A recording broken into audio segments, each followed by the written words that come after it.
Now I'm going to show you a picture. The professor, Dr. Tomiko Hagio, fixed a sheet of paper onto the classroom's blackboard. She pointed at the drawing on it as she spoke.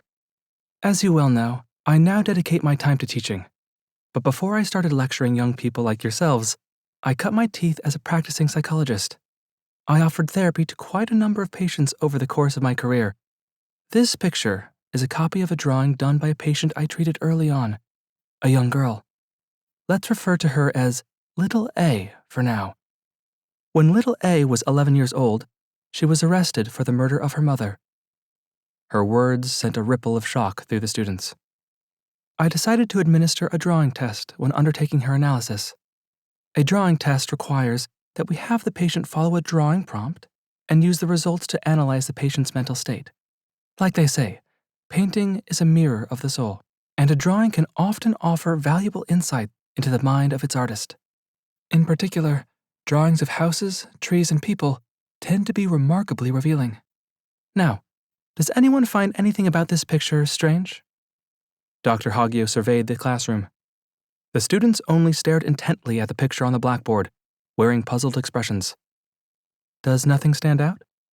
At first glance, yes. It probably looks rather ordinary, but here and there pop up some very unusual points indeed.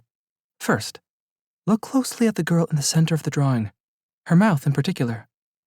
Dr. Hagio pointed at it. It's somewhat messy and smudged. Little A had difficulty getting the mouth right, having to redraw it many times. She managed to get the other features down in a single go, so why did she keep making mistakes at the mouth?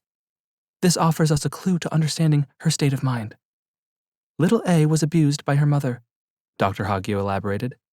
It seems that whenever she was home, she always had to force herself to smile and act happy, so as not to anger her mother. Inside, she was frightened, but her face said otherwise, even if it was a lie. She reasoned, if I don't smile right, she'll beat me. While drawing the mouth, the feeling reawakened, and it disturbed her. Her hands trembled, and she couldn't draw well. This same pain also arises in the drawing of the house next to the girl. Again, she pointed at the picture. The house has no door. Without a door, you can't get inside, right? This house mirrors the girl's interior life. No one is allowed inside. I want to be alone in here. It illustrates her desire for a refuge from the outside world. Now, finally, I'd like you all to look at the drawing of the tree. The ends of the branches are sharp and pointed, like thorns. We sometimes see this pattern in drawings by criminals. It seems to express a defiant, aggressive nature. It says, I will hurt you, or I will prick you. Now, as a psychologist, I had to consider all this information together to diagnose the subject. Dr. Hagio looked into the eyes of her students as she spoke, slowly and with careful deliberation. After looking at this picture, I concluded that Little A had a strong chance at rehabilitation. Can you see why? Look again at the tree. This time, look past the branches and focus on the trunk. There is a little bird living in a hollow there. People who draw pictures like this display a desire to protect and a tendency towards strong, nurturing love.